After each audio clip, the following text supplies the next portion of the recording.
Hello everyone, আশা করি যে যেখানে আছেন সবাই খুব ভালো আছেন, সুস্থ আছেন এবং পরিবারের সাথে নিরাপদে আছেন। আজকে অক্ষয় তৃতীয়ার শুভেচ্ছা জানিয়ে সবার সাথে শুরু করছি আজকে আমার ছোট একটি ব্লগ।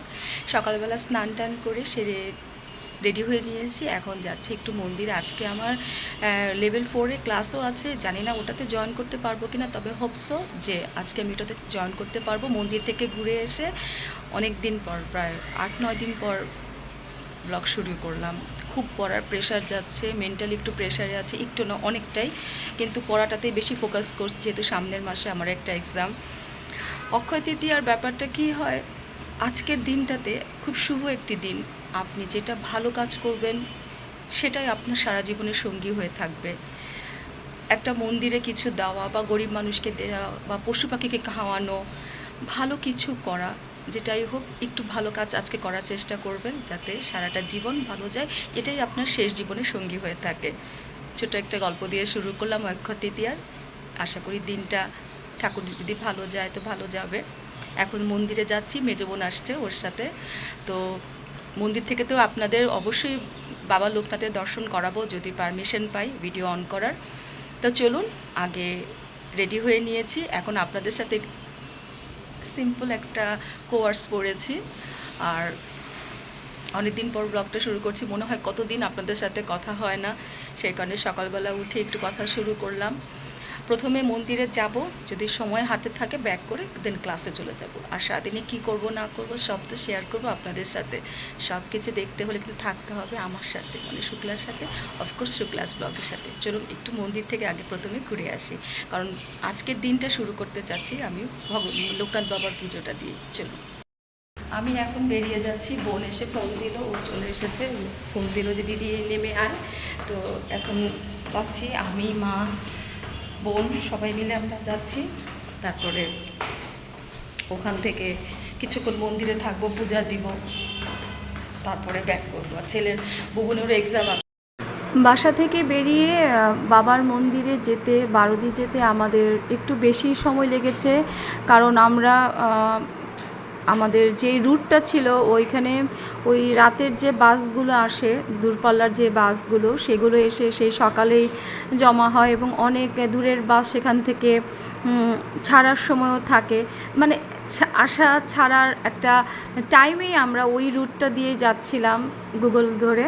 তো সেই কারণে আমাদের যেতে একটু টাইম লেগেছিল, কিন্তু তারপরও মনে একটা সান্ত্বনা ছিল যে আজকে আমি বাবার মন্দিরে অনেক বছর যাচ্ছি। লাস্ট যখন গিয়েছিলাম তখন বাবু ছিল, ছোট বোন ছিল, বুবুন ছিল। আজকে এরা তিনজন নেই, ওদেরকে খুব মিস করছিলাম। যাক, একটা পর্যায়ে যে বাবার সামনে যে মাথাটা নামাতে পারছি, এটাই একটা শান্তি।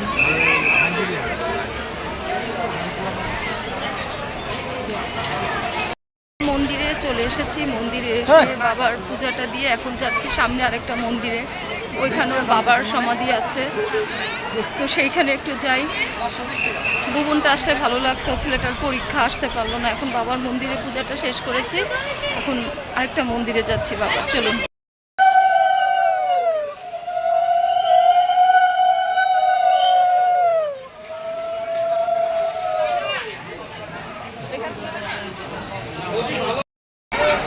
বাবার মন্দিরে অনেকক্ষণ প্রণাম করলাম, বসে রইলাম। বুবুনটা আসলে আরও ভালো হতো, সেই জন্য ঠাকুরমশাইয়ের ফোন নাম্বারটা নিলাম যে হোয়াটসঅ্যাপে যদি কখনো বাবাকে দেখানোর জন্য বুবুনকে একটু ফোন দেখাতে পারি, সেই কারণে। তারপরে মনটা অনেক খারাপ, অনেক খারাপ, আমার অনেক মন খারাপ। ছেলেটা আসলে হয়তো আর একটু ভালো লাগতো, যাই হোক পরীক্ষা, কিছু করার নেই। আমি আসলাম ওর জন্য, এই মহাদেব বাবার এই জিনিসটা না ভিডিও করে নিলাম, ও না খুব পছন্দ করে। জলের উপরে যে মহাদেব বাবা বসে আছে, এটা ওর খুব পছন্দ, একটু ভিডিও করে নিলাম। অনেক লোকজন, আর আজকে দিনটা তো খুবই ভালো, অক্ষয় তৃতীয়া, তো সেই কারণে অনেক মানুষ, অনেক ভক্ত এসেছে আজকে। আর এত সুন্দর লাগছে, যদিও অতটা গরম না, রোদ কিন্তু অতটা গরম না, তারপরেও ভালো লাগছে। যাই হোক, একটু ঘুরে ঘুরে ভিডিও করি, আপনাদের জন্য একটু শেয়ার করি। যারা বারুদি আসেন না বা যারা আমার কলকাতার দর্শক যারা দেখেন, তারাও যদি কখনো সুযোগ পান আসবেন বারুদিতে লোকনাথ বাবার আশ্রমে। অনেক বছর পর এলাম। লাস্ট যখন এসেছিলাম বুবুনকে নিয়ে এসেছিলাম, এবার বুবুনকে ছাড়া এসেছি, কিছু করার নেই। তো কলকাতার দর্শকদের জন্য একটু ভিডিওটা করছি, আপনারা দেখবেন। আশা করি আপনাদের বারোদি আশ্রমে আসলে খারাপ লাগবে না। আর এখানে তো থাকা খাওয়ার অনেক ব্যবস্থা আছে, আমি একটু দেখিয়ে দিচ্ছি ভিডিওটা।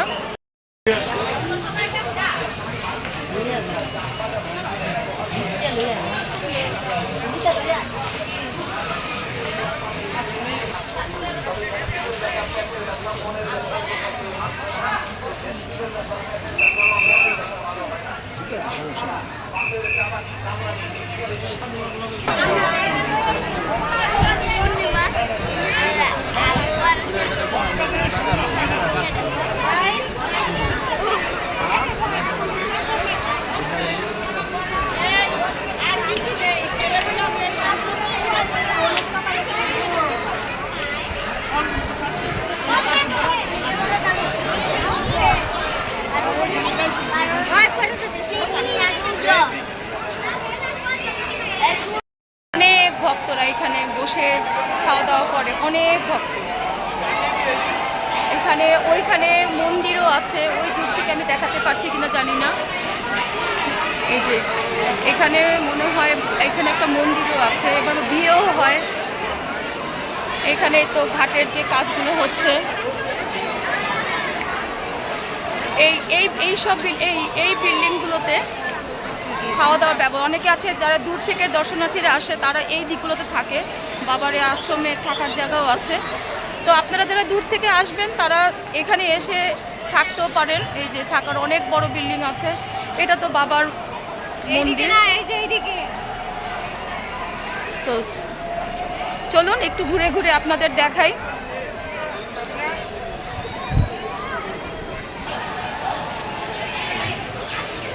এই যে বাবার মেন মন্দির, এটা যে রনে বনে জলে জঙ্গলে যখনই বিপদে পড়িবে আমাকে স্মরণ করি, আমি রক্ষা করি। স্মরণ করি বাবা তোমাকে আমি, তুমি রক্ষা করো। আমার বুবুনটাকে রক্ষা করো বাবা, সব মায়ের সন্তানদের রক্ষা করো, যাতে সব মায়ের সন্তানরা নিরাপদে থাকে। আমি যেমন ইনসিকিউরে থাকি আমার ছেলেটাকে নিয়ে, সেরকম যেন সমস্যা কোনো মার না হয়। এই তো এই যে এখানে জলের উপর তো মহাদেব বাবার এটা তখন করে ক্লোজ করে দেখিয়েছি। এই যে বাবার পিছনটা একটু, যদি বাবার একটু ঘোরানো যেত। ওইখানে আরেকটা মন্দির আছে, চলুন ওইখানে একটু যাই। এদিক দিয়ে এটা যাওয়ার পথ। এদিকে আরেকটা সুন্দর মন্দির হচ্ছে, জানি না এটা কি মন্দির, একটু কাছে যেয়ে দেখি।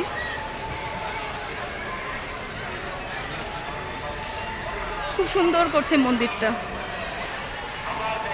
এই বাবার চারপাশে ঘিরেই এই মন্দিরটা।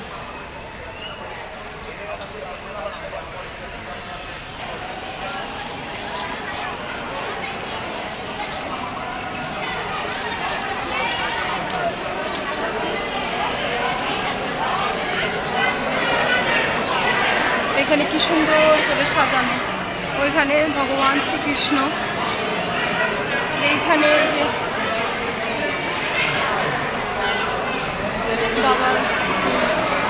বাবা যে বসে থাকতেন, ওই যে কুকুর তো থাকবেই, বাবার কুকুর অনেক পছন্দের ছিল, সকলের সাথে বাবার সম্পর্কটা ভালো ছিল। খুব সুন্দর এইটা।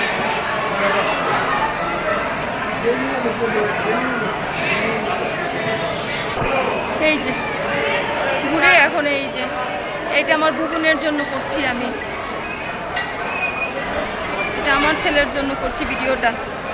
ওকে আজকে আমি বলে এসেছিলাম যে বাবা সকালবেলা যদি পারো বা স্নান করে তুমি একটু কবুতরকে কোনো ধান বা একটু ধান তো পাবে না, একটু চাল বা চাল দিও, কারণ আজকের দিনে নাকি কোনো পশু পাখি কিছু খাওয়ানো ভালো।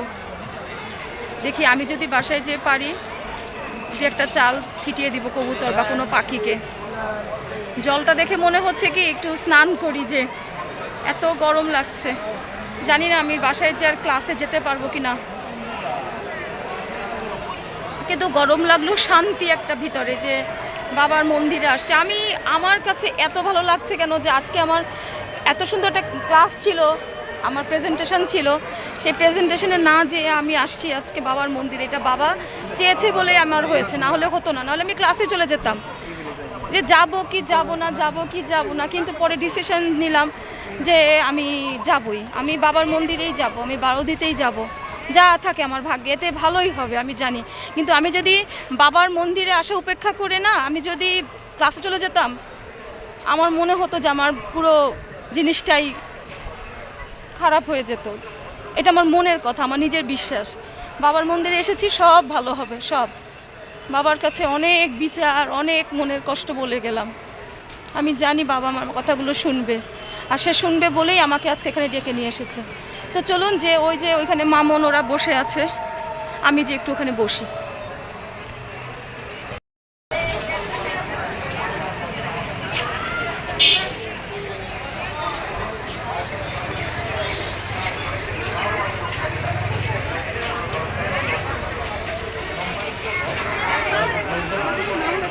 হ্যাঁ মাকে নিয়ে এসেছি, মা একটু তাকাও, এই যে মাকে নিয়ে আসছি আমরা। লাগবে না, এখন অনেক রোদ, ওদিকে যাচ্ছি। কোথায় যাব এখন জানি না, দেখি এখন হয়তো বাসায় চলে যাব। যে রোদ, অনেক রোদ। এখানে অনেক মুরলি টুরলি বসেছে, অনেক মুরলি টুরলি, অনেকে কিনে, তো সেই কারণে দেখি ওদিকে কিছু দেখা যায় কিন্তু। চলুন,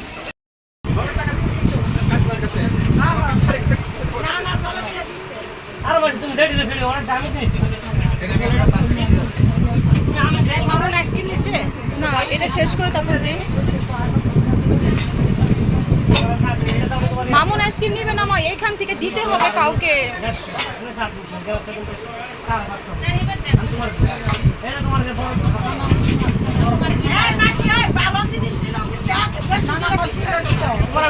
পূজা দেওয়া শেষ, এখন ওই টুকটাক কিছু কিনলাম, ওই যে আসলে কিছু কিনতে হয় সেই কারণেই কিনলাম। যে এটা তো একটা তীর্থস্থানে আসলে টুকটাক করে তো কিছু কিনতেই হয়, সেই কারণে একটু ছোট্ট ঠাকুরের জন্য একটু থালুরাস কিনলাম। এখন বাসায় চলে যাচ্ছি, কারণ অনেক বেলা হয়ে যাচ্ছে। যদি তাড়াতাড়ি যেতে পারি, বাসায় আর্লি ফিরতে পারলে আমি একবারে মিরপুরে ক্লাসে চলে যাব, কিন্তু এখন জানি না কি করি। গাড়ি থেকে উঠি তারপর। তো চলুন বাসায় চলে যাই।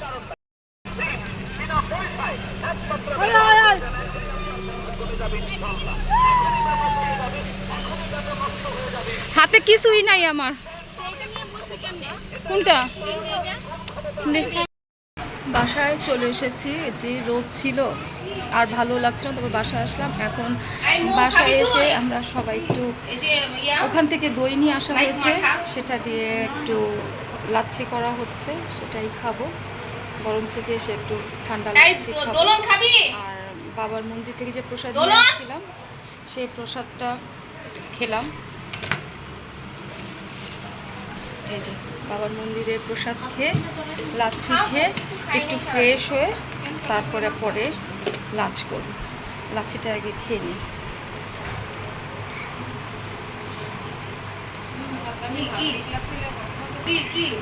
খুব স্বাদ, ভালো লাগছে খেতে। একটু বুবনের জন্য রেখে দিই, ও এসে খাবে।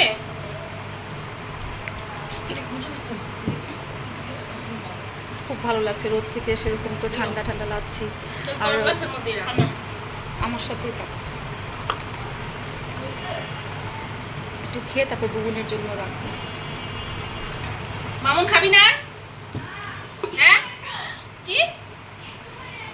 লাচ্ছি খেতে খেতেই ঢাকের বাড়ির যখন কানে আওয়াজ আসলো, দেখলাম যে অনেক সুন্দর জোরে জোরে করে ঢাক বাজছে। তারপর দেখলাম যে নিচে পূজা হচ্ছে, গণেশ পূজা হচ্ছে। তা চটপট চলে গেলাম একটু গণেশ ঠাকুরকে প্রণাম করার জন্য, যেহেতু বাসার নিচে মন্দিরে পূজা হচ্ছে। আমাদের বাসার নিচে প্রত্যেক বছর এই পূজাটা হয় অক্ষয় তৃতীয়াতে। আমার খুব ভালো লাগে, অনেক মানুষ ছিল, তো সেই কারণে চটপট চলে গেলাম যে যাই একটু গণেশ ঠাকুরকে নমস্কার করে তারপর ফ্রেশ হয়ে ঘরে বসি। এভরিওয়ান, আশা করি যে যেখানে আছেন সবাই খুব ভালো আছেন, সুস্থ আছেন, নিরাপদে আছেন। বাইরে অনেক ঝড় বৃষ্টি হচ্ছে, তারপর উপেক্ষা করে চলে আসতে হয়েছে আজকে আমার ডেমনস্ট্রেশন ক্লাস, প্রেজেন্টেশন ক্লাসে। কালকে আসতে পারিনি কারণ কালকে অক্ষয় তৃতীয়া ছিল, সেই উপলক্ষে আমরা একটু মন্দিরেও গিয়েছিলাম। তো তারপরে সেখান থেকে বাসায় আসতে আসতে লেট হয়েছে, কোনো ক্লাস করতে পারিনি, আসতে পারিনি। এত মজা করেছে সবাই, আমার মনটা অনেক খারাপ ছিল। তো একটু টায়ার্ড ছিলাম, সারাদিনে খাওয়া দাওয়ার পর রেস্ট নিতে খারাপ লেগেছে, আপনাদের কাছ থেকে বিদায়ও নিতে পারিনি। তো আজকে ক্লাসে এসে যখন একটু ফ্রি আছি, ভাবছি আপনাদের সাথে চটপট বিদায়টা নিয়ে নেই। তো যে যেখানে থাকবেন সবাই খুব ভালো থাকবেন, সুস্থ থাকবেন, আমার জন্য আশীর্বাদ করবেন যেন এই যে কষ্ট করে ক্লাস করছি, লেখাপড়া করছি, আমি যেন সাকসেস হতে পারি ভগবানের আশীর্বাদে। আর আপনাদের আশীর্বাদ, আপনাদের প্রার্থনা তো আমার জন্য খুবই দরকার। তো আজকের মতো বিদায় নিচ্ছি, আর নেক্সট ব্লগ দেখার আমন্ত্রণ জানিয়ে আমি শুক্লা, টাটা, সবাই ভালো থাকবেন।